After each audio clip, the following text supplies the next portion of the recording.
Hello, everyone, and welcome back to the Morphing Tower podcast. That's right, the Morphing Tower podcast that for some odd reason persists, despite what that druid circle attempted to do and cast this podcast into the void. For some reason, it just keeps coming back.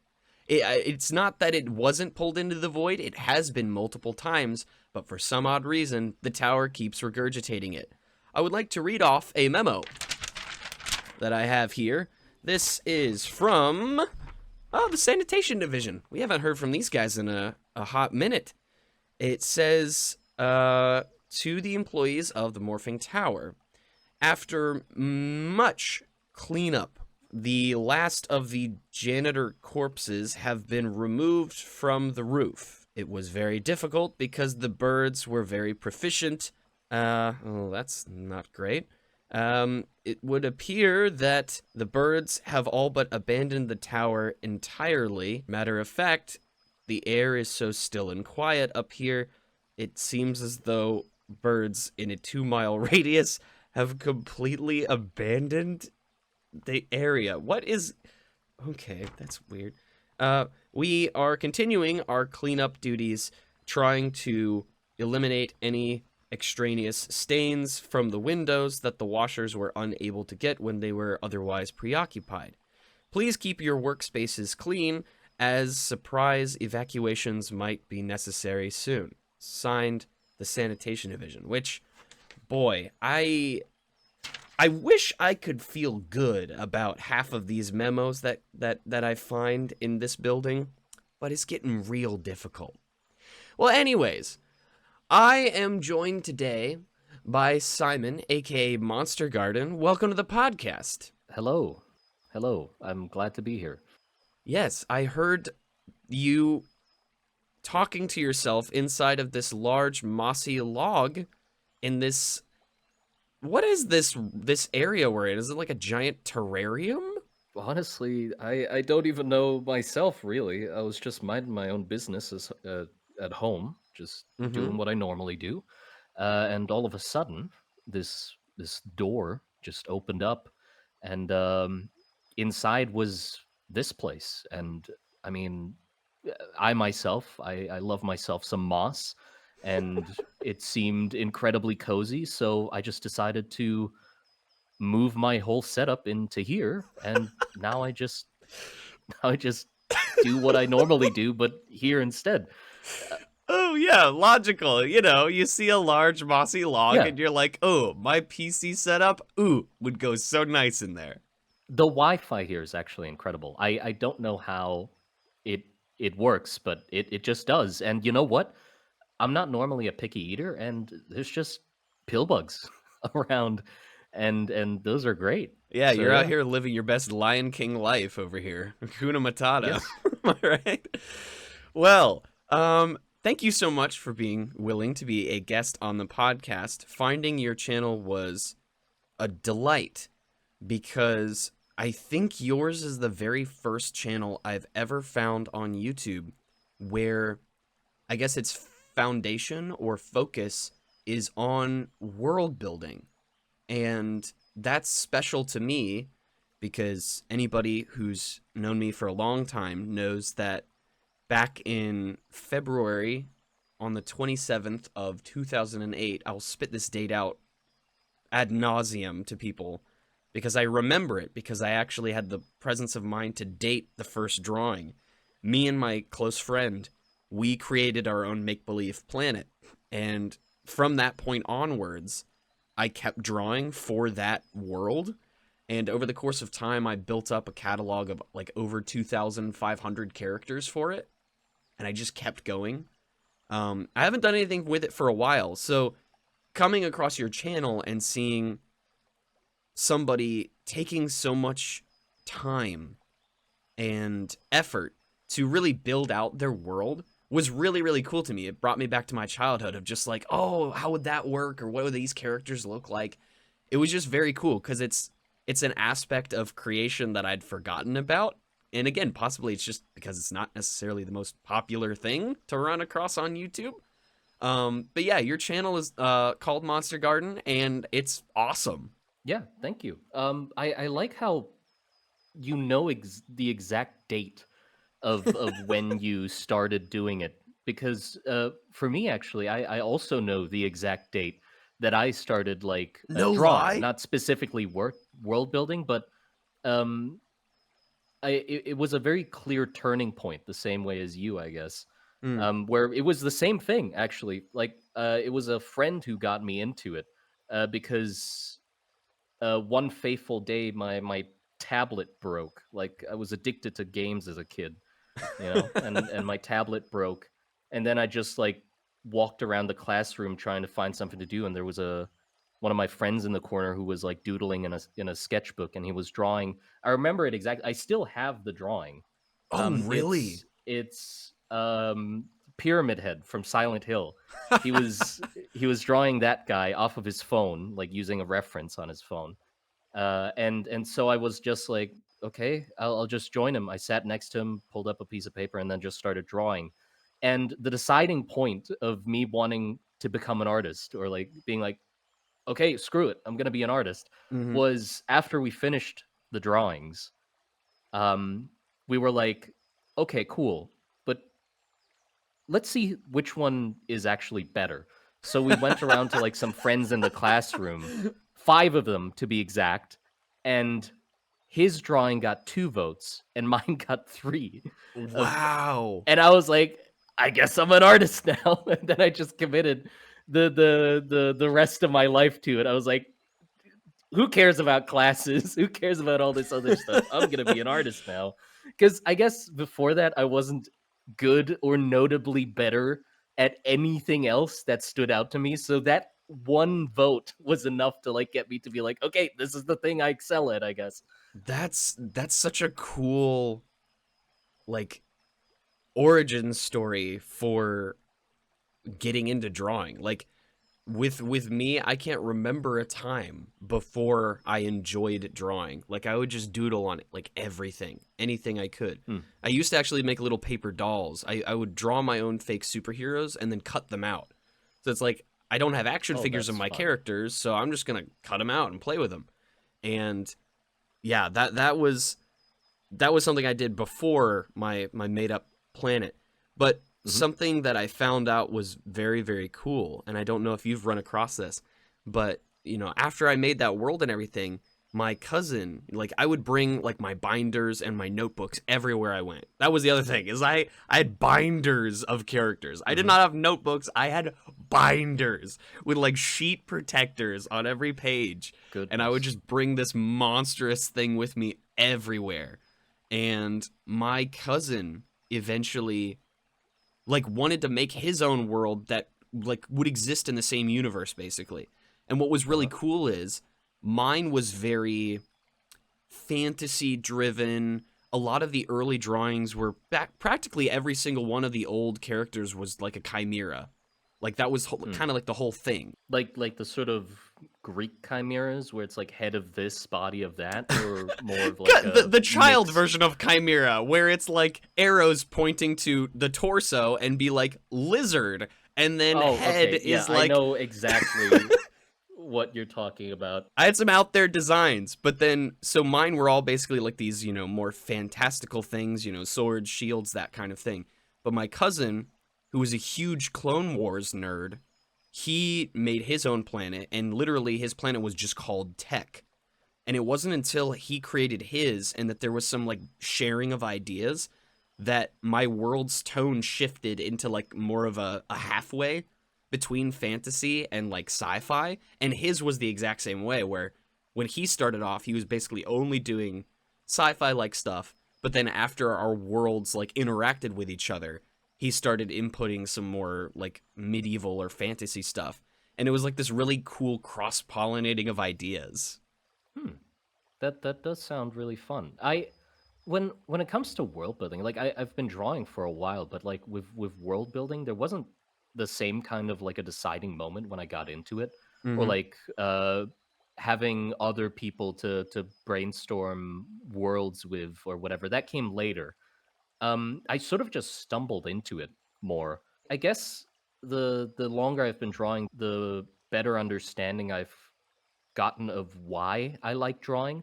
But at the moment, the reason that I understand it to be is that I just like ideas. I Yes. like cool concept that execute on an idea well. That's it. And so I guess the need for me to create interesting ideas and characters was what forced me or like made me stumble into world building, because to get more interesting ideas out of characters, it sort of needed a world to be built around them for there to be more depth to get from their character. Does that make sense? Like I could go deeper into them because there was more of a scaffolding around, you know? Right, because you're not just creating a character design, you also have to come up with history and ground rules, and like you're developing bits and pieces of the world at large, and each of those ideas affects each other. Because if you're doing everything in silos and you create like a really cool character design, but it stands on its own, and you do that 5 times, those 5 concepts or characters don't have a chance to really interact with each other or change each other or challenge each Yeah. other. So the idea of putting them all in the same sandbox together, like you said, it does create more depth, because now you're like, oh, wait a minute, this character kind of looks like this species. Like, why would that, like, how do I think about that in terms of like world building? Like, how do they connect to each other? That's the part of world building I think I like the most, when ideas sort of bounce off of each other, interact with each other, and Hmm. make the whole more interesting. But it's also the part that I hate the most, because sometimes it prevents me from being able to add an idea that I want to, because because of the already existing things, Hmm. it doesn't fit. You know, like how I picture it is like every idea inside of a world building project is like a puzzle piece. Hmm. And some projects fit really neatly together. Like each of the puzzle pieces are nice, they fit next to each other. They have like a really nice flat edge all around their 4 or however many sides. Maybe you leave like a little corner open with some connecting Hmm. nubs or things so you can add on to it later, but it Hmm. all like becomes one picture. The issue is I can't do that. Like I like my puzzle pieces, my ideas are a complete mess, because um the truth is, like, my world building project is literally just a giant excuse for me to explore my own interests. Yeah. There's and the world part of it, where they all fit together, is just a very loose, flimsy scaffolding that Hmm. attempts to like hold it all together. But I think that's beautiful, though. I think that's the way it should be, right? It's like you're not creating this world for other people, like in like primarily, like do people get edification out of it? Yeah, but it should be about you and your interests. Absolutely. Yeah, it is unapologetically just my interests slapped into a blender, or like thrown into a blender.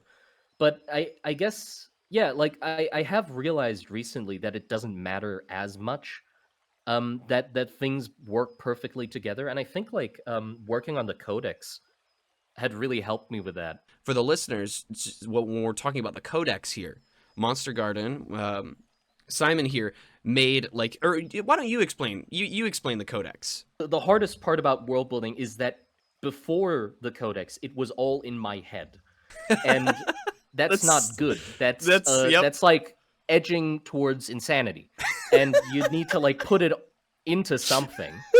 You need But a the issue phylactery. is, like, a world building project is like a mess. If you've world built before, it's a complete mess. It's not linear. It branches off in whatever direction it wants to, and you get obsessed about like the agricultural style of one of the nations and whatever, and it becomes its own little branch. You can't like put it in a Word document. I've tried. That's why I know it can't be done. I have like a 400 long Word document, but you can't do it like that because it's all like top to bottom. Like you have to scroll for hours to find it doesn't work. Right. Yeah. So I got introduced to this website, which I put it in the terminal. You can look at it. But I got introduced to this website called Figma. Um, Yes. Yes. Funny name. I I had to use I it for was school. giggling about it. You did?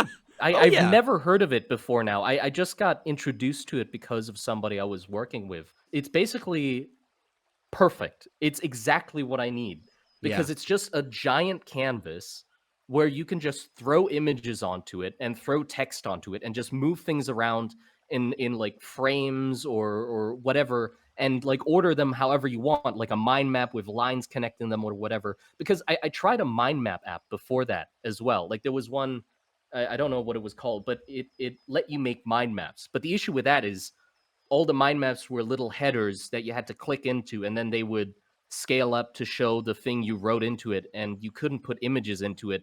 So it was a mind map, but it was all words, and I don't like too many words. Right. Um, so Figma really was the thing that helped me like finally put my project onto a canvas in the Yeah. way that I feel like it is supposed to be seen, with Mm-hmm. just a complete mess of images and rambling texts next to them and ideas just scattered, I think it's vomited great. onto a canvas. I think it's freaking great. I tell you, it's like, you know, all the memes where it's like, oh yeah, the children, they yearn for the mines when it comes to Minecraft.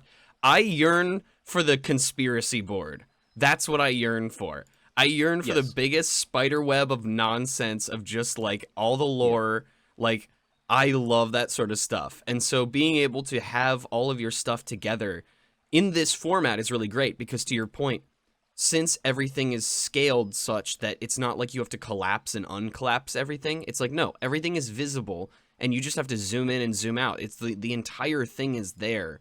I think Yes. that's so cool and such a fascinating way of keeping track of world building. I think it's awesome. It being all visible at the same time, I think is actually that's the best part. Because for me, I am a very dopamine driven creature. Simon, parentheses, dopamine driven creature. Got it. Yeah, like if something doesn't give me the fun chemical fast enough, I Mm-hmm. get very bored very quickly and move on to something else. And the issue with like the more linear ways of documenting the world was that if I just start a new page and leave all the other ones, it's like it's the same start every time. Like I don't see Mm, the amalgamation of the project growing visually. I have to scroll right. through all of it and see each part of it individually. But with Yeah. this, I get that dopamine hit that I need, that unga bunga. Like, oh, if I put an image on the canvas, it actually gets bigger. Like I can zoom out and see everything. I look Yeah. at it and it's like, oh, that's where I put the image. And it's like, oh, I just wrote this tiny little section that's a new entry into the codex, but it made the circle bigger. I can zoom out, and my brain goes, yeah, that's great. The circle's getting bigger. Keep Yeah, going. because you can just sort of get lost in the best way possible. Like when you're zoomed in that you'd need to be to read the text and you start sort of wandering up, down, left, right, it doesn't matter.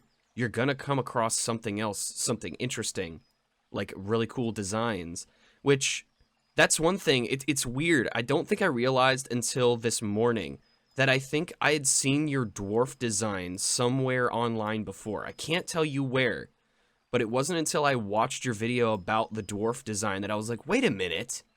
I think I recognize this little scrimblow bimblow. It's like, wait a Oh, minute. I think I recognize this dwarf. And I was like, that's crazy. that's the one that made it big, the dwarf, even though I sort of despise it now. Well, I don't despise it. It's a good concept. I'm happy with it. It's just that I guess I despise it because in the greater scheme of things, like since that design, it's been like 2 years now since that Mm, design. The world's like been changing and shifting, and like my idea of what I want it to turn into has changed. And so the dwarf doesn't really fit into that anymore. right. So it's just this sort of note on the side, which I've been, I've been telling myself it's fine to have designs not fit in like perfectly into the web and just be off to the side. That's completely fine. But yeah, there's sort of like a footnote on the side being like, well, oh, and also like one of the countries does trade with these weird little dudes, and Mm-hmm. that's it. Like they don't fit into the greater narrative if there even is one. Right, but hey, again, going back to the point of like, this is your world, like the fact that it's not like just because like the design of your dwarf popped off doesn't mean that you have to all of a sudden change gear and be like, all right, dwarves are the main characters of the story. They're the protagonists. They're the heroes. They're, Yeah. then right. It's like, it doesn't have to be that way, and it shouldn't be that I'm way. glad I don't fall to that impulse. I don't know. Yeah. That feeling of like, oh, if this is the thing that got big, then that needs to be the focal point of everything. It's like I never went with like doing trends and stuff like that. I was always just drawing what I found interesting and couldn't care less if other people actually did find it interesting. So the impact of that being the biggest one didn't really affect me much. I was like, oh, cool, the dwarf popped up. Anyway, let me draw this crawling tank, whatever. But that's how you get original designs. That's how you get really original ideas, right? It's like if your Yeah. primary focus is chasing trends, it's possible you might create something fresh and new, but like every design of yours that I've seen on your channel is unique. It's a combination of things.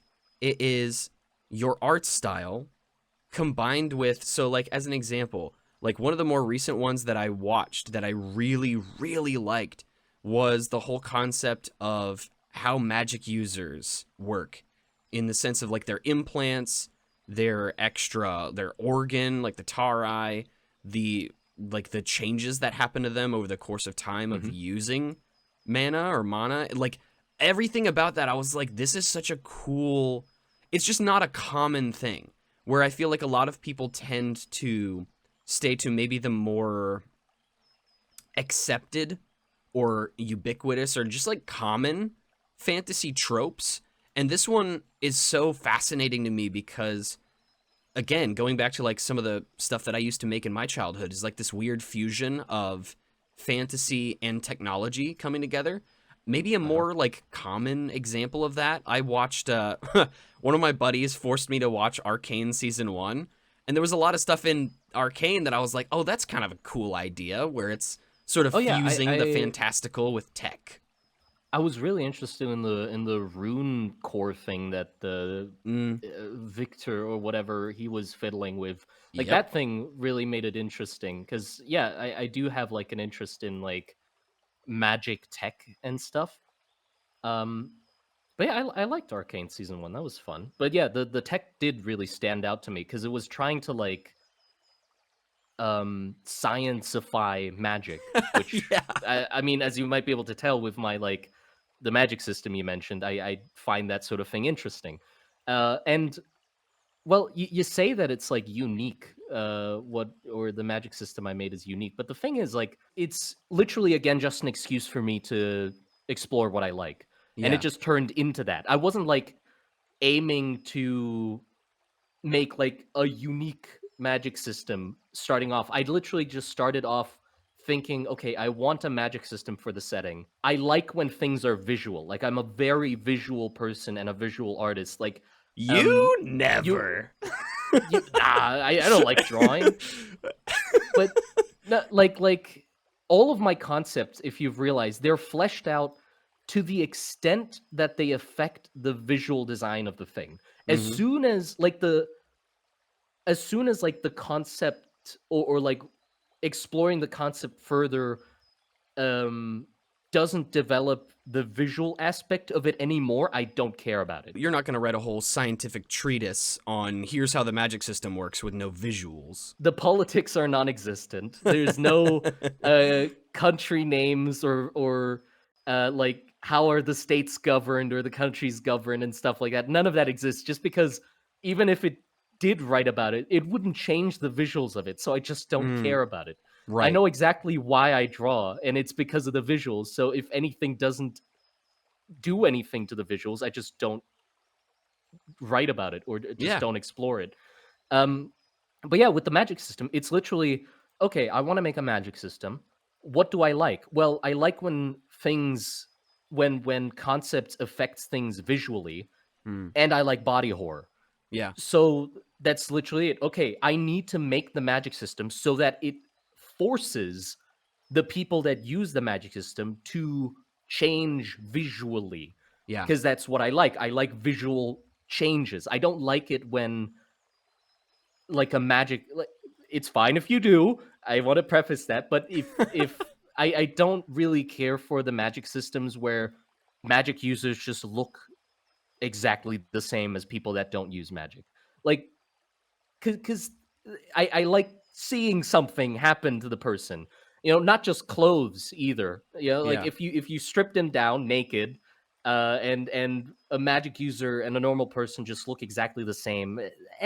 Like I feel like magic being such a like to me, magic is like a really untamed thing. Like in my Hmm. head, I think about it as Yeah. like this eldritch, untamable force, this thing we don't understand. So surely it needs to do something Right. There needs to to be some sort of people. trade-off, because it's like, okay, if you have a human who's just normal, if you have a mudblood, and then you have a Yeah. magic user, if you have the ability to use magic, that is an insane gift, but there should be drawbacks to that. Like, I think we understand that more when it comes to like the superhero genre, and less when it comes to the magical genre of just like, oh, having this ability would suck for XYZ reasons because it's going to do this to you. Like, yeah, there's going to be Yeah. side effects, and there's going to be things that happen visually because you have this thing, because you have this ability.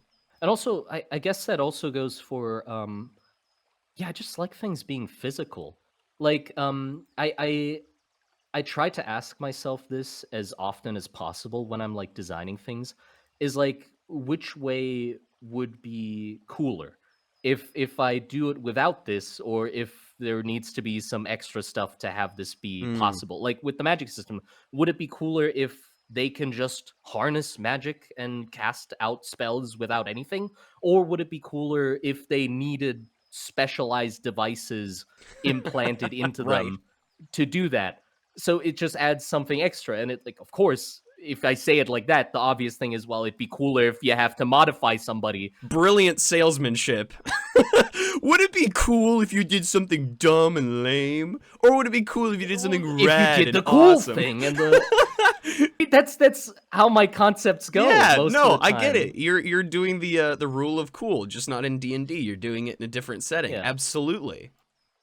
Yeah, I really don't concern myself with sticking to realistic things or realism in my concepts. The only time, like sometimes it seems like I care about realism, but that's only it goes back to the same thing. Uh, if it makes the visual design of the design of the creature or character more interesting, Hmm. I'll apply the realistic or realism thing. But as soon as the realism interrupts it being cool, I'll Yep. throw it out the window. Yeah. If It's it like kills your creative momentum or just like steals your joy for the project, it's like it's not worth going into all the trouble and yeah. making this look ultra realistic if the end result is not as cool or doesn't bring me as much joy or satisfaction as the non-realistic one. Yes. So that okay, that's why I've sort of thought of each of the concepts in the Codex less as like a very cohesive world where everything fits together, but their own little I okay, if every idea in a world building project is a puzzle piece, I don't care about puzzle pieces fitting together. I Mm-hmm. like funny shaped puzzle pieces and just jingling them around in my hand. That's all I like. I just Yeah. like looking at them I love the in a way you put pile, that. Yeah, no, I get it. And the thing is, sometimes when I get an idea, it's like, oh, that's such a cool idea. And then when I try to fit it into the setting, it doesn't fit. And then I have to like knock edges off where it's like, well, it doesn't fit into that piece. So I have to cut that part of the design off. Then I can't use that material because that doesn't exist, or that concept is a little too crazy for the world. So I have to cut that off. And in the end, it's just this really round, boring puzzle piece shape Mm, because I was too concerned about having it fit with the rest. Instead of just having it be a cool shape on its own and yeah. not caring, you know? So Yeah. I'm trying to get better at that, just getting better at not caring about the rest, just having them stand alone on their own and be a cool idea. And then I can just have other people do the busy work. They can think about how it fits together. I don't need that. No, that completely, like, I understand where you're coming from with that, because I think that the fewer limitations that you put on yourself in the early going, the more free and fun the process of building out the world will be. And to your point, it's like other people are going to be passionate about this. They're going to think through maybe the lore ramifications, or they'll give you ideas as to how stuff will fit. But ultimately, at the end of the day, if you start a world and immediately have 6 billion rules about it has to be like this, it has to be like that, you're immediately limiting which ideas you can come up with. Like it slows the pace of what you're trying to do, because you immediately have to think through all these dumb filters of, oh, what if I did this? And then you're immediately like, oh, but wait, that doesn't fit but with that this, can't this, work this, or because that. I've That already can't work decided 'cause- the gravity is this yes. high, so like the animals can't be that tall or whatever. Like that's the stuff I mean. It's like if the world you built is preventing you from doing the fun thing, then change the world. What are Yeah. you doing? Like I did something like that towards the tail end of high school, where I made that one fictional world, right? But then my problem was I just kept making worlds, and it was all dictated by like the styles of the drawings that I was doing, right? It's like as you grow older, and I'm sure you witnessed this, your style changes. I have aged, yes. Yes, I can confirm Simon has aged. Okay, cool. I just got to check that off my list on my little dossier here. But like, you know, it's like when your style changes, you sort of feel like that's its own sort of world. Like everything drawn in that style belongs in that pocket over there. But then as I got older, my problem was I was like, I have too many dang worlds because I have developed so many different styles over the years. And Nonsense. eventually, What do you? There's never such a thing as too many worlds. Right. Well, eventually I came to this idea, and I don't remember what sparked it, but I was like, what if I just abandoned the concept of, oh, these two characters can't exist in the world together because they're drawn in a different style? I said, okay, what if I Uno reverse card that? And I blatantly decide I'm going to make a visual universe full of characters where anything is possible.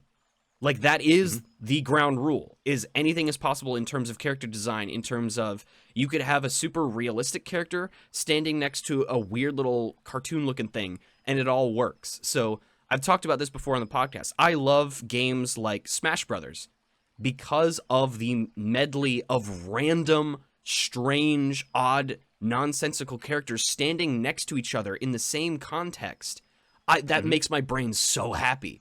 And so I developed this idea called Dimension 1049, and it is literally a wastebasket or just like storage of any character that I make that's not for like my other fantasy world, that they all just go into there de facto. And that comes down to characters that I play in video games, like a protagonist. Like if I play a video game where like I was able to make my own character, at the end of the game, in my own headcanon, I'm moving that character into Dimension 1049. I'm going to draw him and add him to the world. Obviously, I'll like genericize it, so it's not like, this is my character from Destiny, and like, you know, I'm not trying to like steal, but like if I made that character mine over the course of playing the game, it's like I can add that character to Dimension 1049 because there's no ground rules that would prevent that from happening. Like, I don't care. I'll put him in there, and I'll just use, you know, I have like so many more characters now, and it's such a more...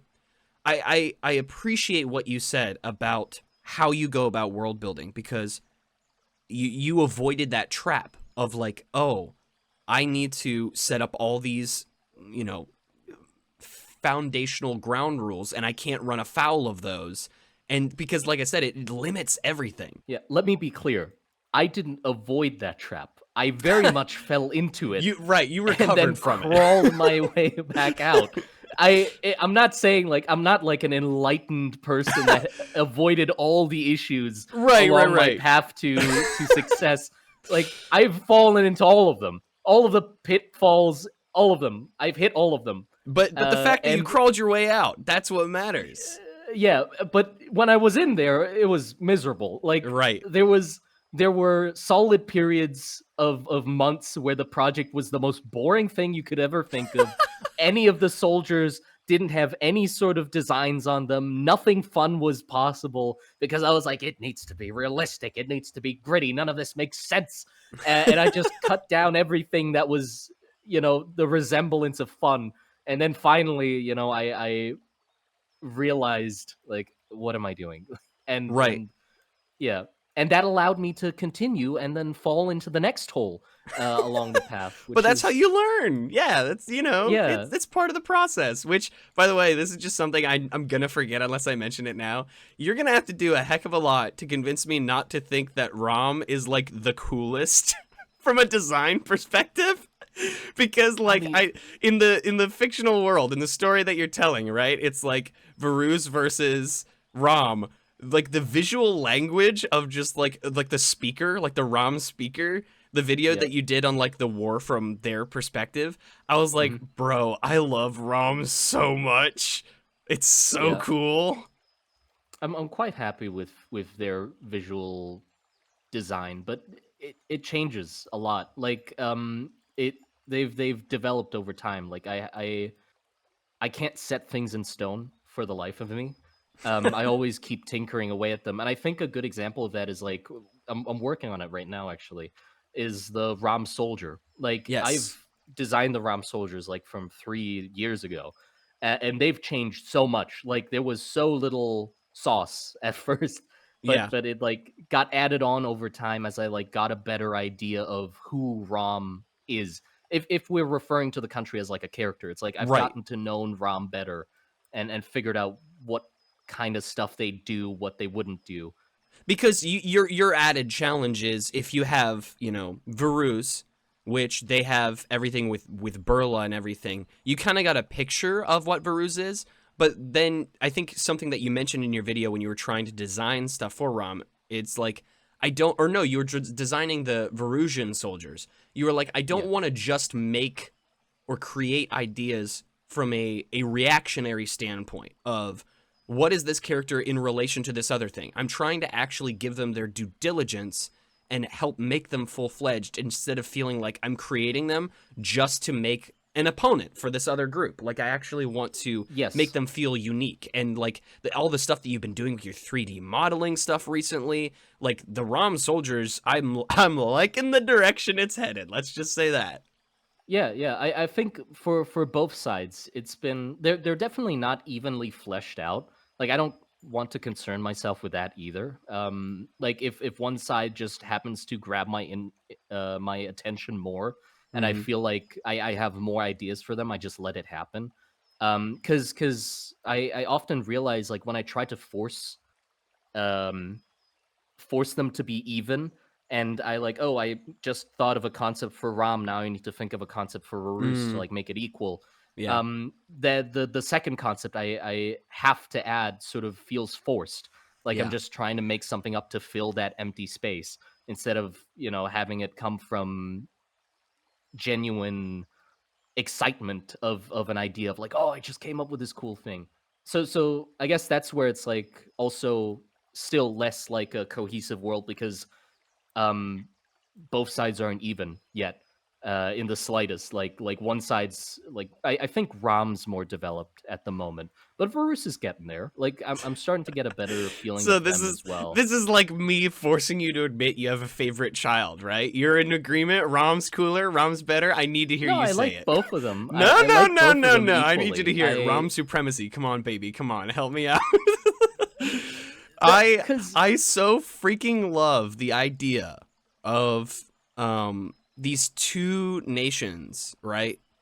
It's this very like I'm reminded a lot of like World War One and World War Two in the sense of once you have a conflict, then technology just goes apey. Like there's so many advancements made so fast, and sometimes so fast that the repercussions of them aren't thought through. And so the idea of your setting, right, of the world, this rust and these desolated trenches and plains and everything, is such a brilliant concept to explain the explosion of ideas that you're having. Because that's literally what would happen when you have two nations at conflict, as we've seen in like actual world history, is that there's just so much spaghetti being flung at the wall in terms of technology, human modifications to make better soldiers, but then in the Mhm. context of your world, turning it into, okay, industry and arms and magic would just go absolutely crazy because now you have to ramp everything up and research would go crazy. But to your point, the ramifications, you want to make those ramifications visible. Like, oh, this was a horrible, horrible mistake. It looks dope. I'd hate to be that guy right there, but boy, does it look cool. Yeah, yeah. If the downsides of it can be visual, then I love suffering. I love making them suffer because that makes their design more interesting. If they're Simon, frowning and miserable. 2025, if it makes a cool design, suffering. I love suffering. Consequence and suffering is such a great thing for designs. Like literally the most recent, like the doll soldiers, the indestructible soldiers. Oh yes. Their whole design crux hinges on the suffering and the consequence of that thing. Because without the consequence, they're just indestructible soldiers, like Superman style. They just walk in and bullets bounce off of them. But the consequence is what makes them them. Right, losing your humanity. What happens piece by from piece. that? Yeah, they're absolutely miserable. Great, give me more of that. More miserable. I love it. It feeds me. No, I think that's awesome. I think that like everything that you're doing with Monstergarden is just so, it's inspiring to me because it's helping to like remind me of stuff that I haven't thought about in years. And I think that's why it's so cool to me. Just like the joy of working in that creative space of building out a world and thinking about it and just like again and this is partly because I believe that you're just doing what inspires you, is that's the stuff that inspires me more than people trying to paint with the broadest brush or do things that are the most popular. I'm more interested in creative people who are creating for themselves, and I think there's a true beauty to that. So seeing your passion where very clearly everything that you're working on is for you is I think that's awesome. Great. Yeah, I do think the passion is what I like about art. It's the thing that I try to capture in my videos as well. I'm slowly going nuts and I want to capture that essence of going nuts in videos. Yes. That's like the goal. The issue is I haven't found the right way. Like I'm still looking for it. I haven't found the formula for it. I really want to distill the passion of just creation into videos, and I think it does sort of show itself more in streams. But I still haven't figured out how to like distill it into like more digestible videos for people. I think the format that you used most recently where you did like a little bit of both, I think that was a really good idea. Yeah, I'm tinkering more with that. Hopefully that'll. I thought that was brilliant, where you sort of capture the initial moments of like, oh, what if I do this or what if I do that, and you capture that and you use that in your video. But then you can like move later on when you do like a voiceover of just like during the like the time lapse of that idea that followed afterwards. But then slowing back down and going back to your live reaction when you come up with something new. I think that's a really cool idea for a format. Yeah, that is what I draw for, is that like, oh, moment, oh, what if this, what if that? That's the part that I love the most, is the brainstorming. And that's why I like streaming as well, even though I stream very inconsistently. Brainstorming with other people is really good, because I only draw from the inspirations that I know. And so adding more people into the equation gives you so much vaster of a pool of ideas and inspirations to take from that you wouldn't even consider on your own, because you just don't think about that stuff on your own, you know. So like some of my best ideas that I'm the most happy with definitely happened while just streaming with other people and throwing ideas at the wall, because they just gave me suggestions that I would have never thought of myself. And also like this is something you can relate to this too, is like talking to people who undervalue their own ideas, and then they'll just like nonchalantly spit out one of the coolest concepts you've ever heard of, and you have to like convince them, no, that idea is awesome. Like sometimes people just don't believe in their own ideas, and it like gives me life to like talk with people where I can sort of affirm that in them on like, oh my gosh, that is a brilliant idea. I love that. Yeah, I do think I've definitely talked to people like that. I think it's the what prevents them from seeing how cool the idea is, like, not seeing how it can be executed in a cool way. Mm. Like, it sounds boring until, the way I'm thinking about it is like, "Oh, that could be so cool," but they're like, it's not that Do you think interesting." do But you think that's because since you are an artist, you're when they're describing things, you're immediately going down the mental path of like thinking through design and like yeah, what would that visually, look like, like how would that immediately work? visually, because that's what Yes. matters to me the most. So it's So far more so interesting to you sometimes, like their ideas are more interesting to you because you're immediately thinking through the visual language of it all. yeah, I guess so. That makes sense. What's so this is just like a random question I just thought of. But like over the years, like what are some things, whether it's shows, books, movies, what have been some things that have influenced you? Not I'm not asking for like hyper specific like what inspired this exact thing unless you want to take it there, but like what are some things that have been influential to you from a creative standpoint over the years? Everything. Yeah, okay. I take from literally everything that I like. Hmm. Like, everything that I like is in the world. That's why I, like, can work on it so constantly without getting bored. It's because, well, it's just my likes. I guess if we do visual inspirations first, Mm-hmm. um, the first inspiration I ever got was from Stephen Oakley, or Stephen Oakley. I still don't know how to say his name. Who was a concept artist um for Stage 2 Evolved, or whatever that game was called. I don't remember. Okay. It's not available anymore, but it was basically like a PvP game where one side was just one guy playing a giant monster and then a team fighting him. Huh. But the alien designs in that game were so good that was like the first inspiration I took from it. Was like, I need to know who the hell designed those. Yeah. And then I found the artist, and then I took a lot of my early creature designs. Like, I started off art definitely like more focused on like creature designs, Yep. and alien sci-fi, that sort of stuff, because of like that game, and Stephen, sorry, Oakley's art.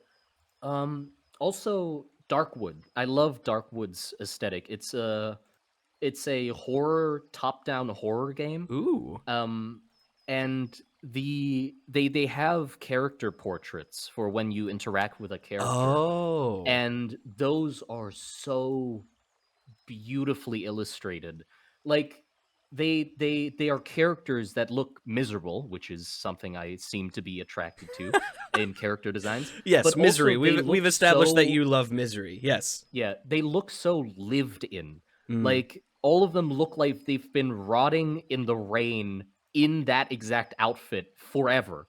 And that's when you're talking to them. Hold on, I'll pull it up on the terminal. Yeah, yeah, yeah. Please Um, do. Here you go. Let's take Granny for an example. Okay. Yeah, look at her. She looks miserable. And then there's the like a salesman as well. He looks miserable, but you can sort of like each of the elements of their costume sort of like melts together, sort Wow. of. Yeah, like, look at that thing. He looks so, like, that's him. That he's been that Yeah. for so long, It's so and he's it's so settled in. worn. Yeah, exactly. Yeah. I can't tell you why I like that. Um like, that would takes a few more years of reflection for me to understand why I find certain things appealing. But I know why, or what I find appealing. Um but yeah, Darkwood, then also Trench Crusade. You've probably heard of Trench Crusade, right? Possibly? It's the quintessential um grimdark trench warfare game thingy. Oh, Like, hold on. that's a cool idea. My stuff has been compared to, or like reminds people of his quite often, and I know why, because I've taken inspiration from it. Oh, This dang, that and looks so cool. Yeah. That's It's more sick. of a newer one. At a certain point through the process of making the world, I definitely felt like I just want to throw the whole thing out, because it's literally just a lesser, more boring version of this guy's world. It's trench combat with medieval-ish armor and stuff like that, but just less of this stuff. Uh, but I got through that, and it's fine now. I don't think that anymore, I think. I'm glad, because yours, again, even though like there are similar concepts, like to your point that you made earlier, you'd be hard pressed to find an idea that's never been touched even one time by anyone throughout history in terms of art. But it all comes down to what you're bringing to the table. What are you passionate about? Because no two people are alike in that sense. And so you bring something fresh and unique because your own likes and dislikes are fresh and unique. Mm-hmm. Yeah, and lastly, I think the biggest like inspiration is like Zdzislaw Bekczynski's artwork. He was an artist. He's dead. But his art's cool. He died somehow. I don't remember. But his art's really cool. Yeah. He got a little weird towards the end with like 3D rendered art, but this like his paintings are really good. And that's again, the whole world's just an excuse. Um, the reason the trenches are red and why magic and mana like in the world is red is just because of him. So it's like, oh, what color should magic be? Magic is like typically blues Yep. or purples. It's like, well, I'll just say it's red, so I can have an excuse to have the trenches be like this red, orangey, rusty tone because I found it cool in his drawings, so that's why it's that color. And also, I like that too, because a lot of times when people stray into trench warfare type stuff, they're going to go with the grays or maybe the greens or the yellows, like to really like drive home that war, like at being at the front, being in the trenches, but making it look closer to like how people like illustrate Mars, of just like there's so much rust, blood, and magic in the air. It's more red than anything else. I think that's awesome. Yeah. But okay, rest of the influences, I'll just cite them off. Literally, Veruse, like their aesthetic, their visual style, just I stole it from Thai art.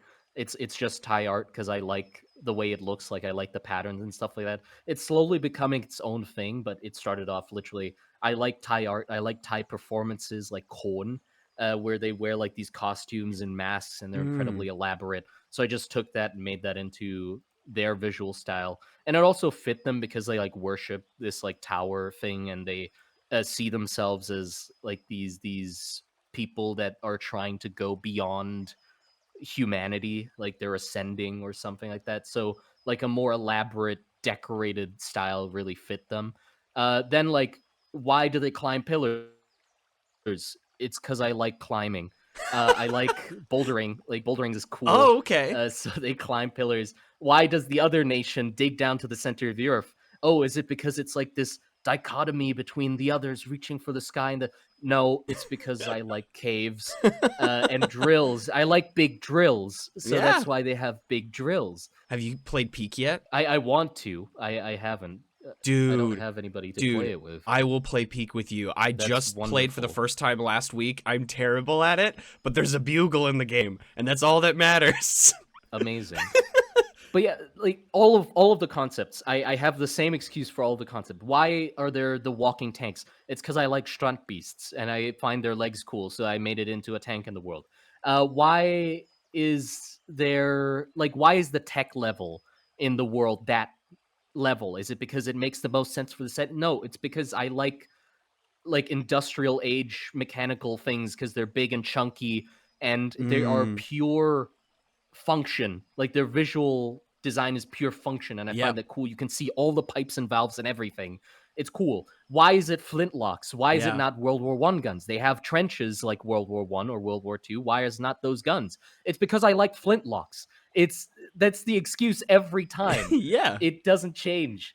And it's like very specific flintlocks. It's not like just the single shot, then you reload flintlocks. It's the really niche ones with like goofy multiple barrels or revolvers, revolving like cylinders, or ones that reload themselves. Like they have a powder chamber and a bullet chamber inside, Mm-hmm. and you twist the barrel like a pepper grinder to like actuate the chambers into place and load itself into the barrel. Like that kind of stuff. Mm, Like it's yeah. it's all just because I like it. Why is there body modifications? It's because I like body modification. So it's hard to like say, oh, what do I take inspiration from? Because I don't hold back in the sense like, oh, only these two of my interests fit together. I'll leave the rest out. No, I've thrown everything Mm, at it, all of them. all of them. And I think that's a lovely way to go about doing it, because I think, and I'm sure you've found this out, is that that's like the most edifying art that you can do. Some conversations I've had with people over the years, maybe people who are thinking about doing art, or they struggle with art, or they just don't know what they're doing directionally with art. Something that I try to tell them is like, if you can find that thing that you enjoy drawing poorly, that's what you should be drawing. Like, if you are satisfied with it, even if it doesn't look the best, but it brings you joy and happiness, like, that's what you should be drawing. Yeah. I mean, I completely agree with that. So the thing is, like, I've had some art friends who didn't continue art, like they stopped it. But I think the exact reason Mm, why they stopped it is because they were too focused on just getting better at art. Like I'd say as an artist, mm. I went about improving an art incredibly inefficiently. I like for the amount of time I've been drawing, I'm not good at drawing. You could say like, "Oh, they're beautiful." I know, but like I mean, I'm not like degrading myself. I mean like if I spent more time studying art, I would literally be better now. It's just that I went about it incredibly inefficiently because like you said, I just drew what I liked. I wasn't caring about just getting better. I was Mm, just drawing what I liked. And the friend that got, they got burnt out was because he was just churning studies. He was just trying to get better mm, as fast as possible and just drawing, the thing he thought was the thing that would get him better faster instead of what he actually was interested in. And he never got to the thing he was interested in yeah. because he got burnt out before he even reached it. Yeah, if you ask me like, "Oh, would I want to go back now I know like how to study efficiently? Would I go back and do things differently?" Hell no. I'd be the same level of inefficient that I was back then. I wouldn't change a single thing. I'd I'd still like draw all the stuff I actually like to draw first and then just like sort of sprinkle in some studies randomly here and there. If you somehow want to become an artist and like your goal is to become as good as fast as possible, then this doesn't apply. But for me, the goal was just to fall in love with art first and then concern myself with getting Mm. better at it. Or that's just a completely side thing like, oh, as a side effect I'm getting better at it, but the main purpose is just I just want to draw cool monsters and people climbing pillars and miserable soldiers. But I think that's a beautiful point, because it's like, you're not forcing yourself into art. And so your point about fall in love with art first, because that's the most important thing. If you don't actually love art, and maybe you love like the end result of art, maybe you love attention or likes or adulation or encouragement, you can get those other places. But don't be surprised if you don't actually love art in general. And I'm not talking about necessarily the stuff in museums, just like the process of creation. Like, if you don't like art, or you don't love art, doing it more and more, trying to like force yourself to love it, isn't a good way to go about doing it. And so I think that what you've done is really, really cool in, again, just unapologetically making something based Yeah. solely on your likes, based solely on things that you're passionate about, and things that you've taken with you from years of just intaking media, intaking inspiration, the work of other artists. I think it's Yeah. fantastic. Thanks. Like I guess the world that I've made, like Rust and Trenches, um it's not that I started off and just decided that I wanted to make a world with gritty trenches and stuff like that. It's more that it it it was what came out at the end from just throwing everything that I liked at it, and then it just happened to turn into this thing. Hmm. I didn't like decide, okay, let's make a medieval world and just have everything medieval in it or whatever, and Right. anything outside of that context or like that genre can't exist in the world or whatever. I just threw everything at it and it just sort of coalesced or coagulated into whatever the hell it is now. Well, no, You I know? think going back to even down to the way that you like to visually track your world, it makes sense. It's like I'm not building this in one long pillar of text. I'm building Yeah. this in bits and pieces sprawled out all over the place. A new entry here, a new entry there, and that's how you're building your world. You're not building your world from basement level up.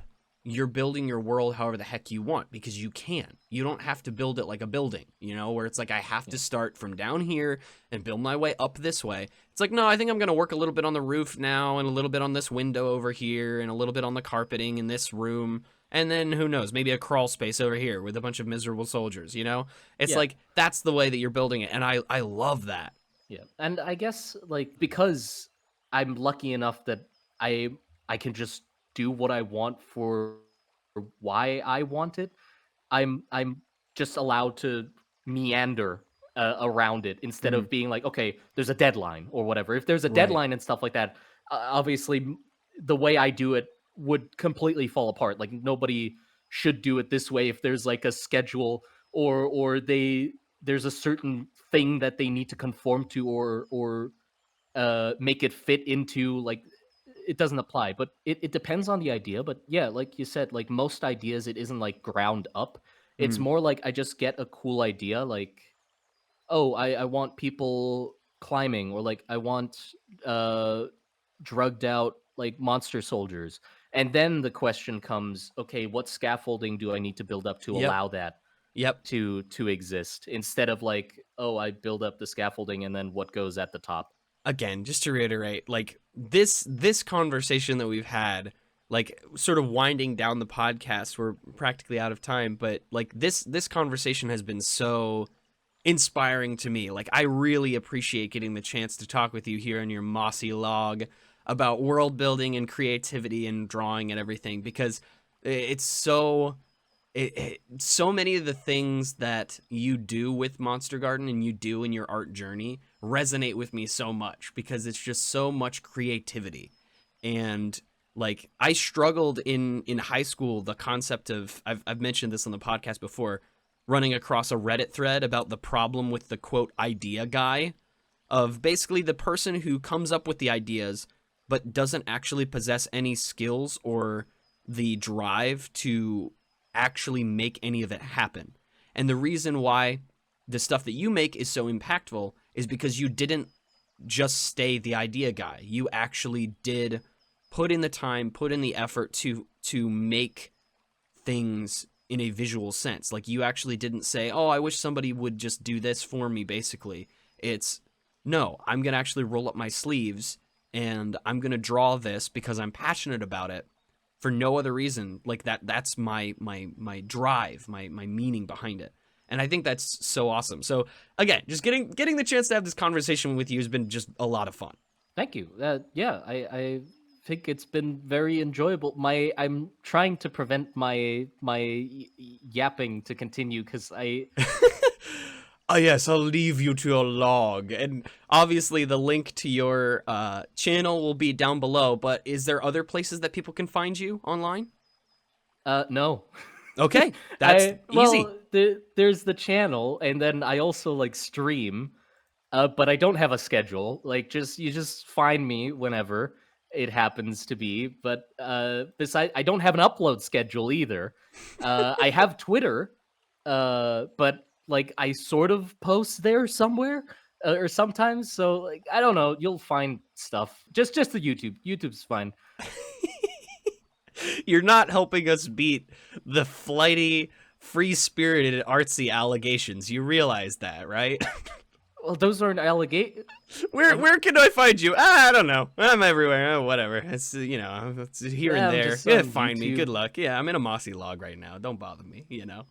Well, that's gonna do it for this episode of the Morphing Tower podcast. Thanks again so much, Simon, for joining me on this, and so good luck with your pill bugs. I guess I'm just gonna go try and find that exit. You Yum. yeah, say, yeah, save me some. I'll definitely try some later. Yeah. The brown ones are best. Bye, everybody.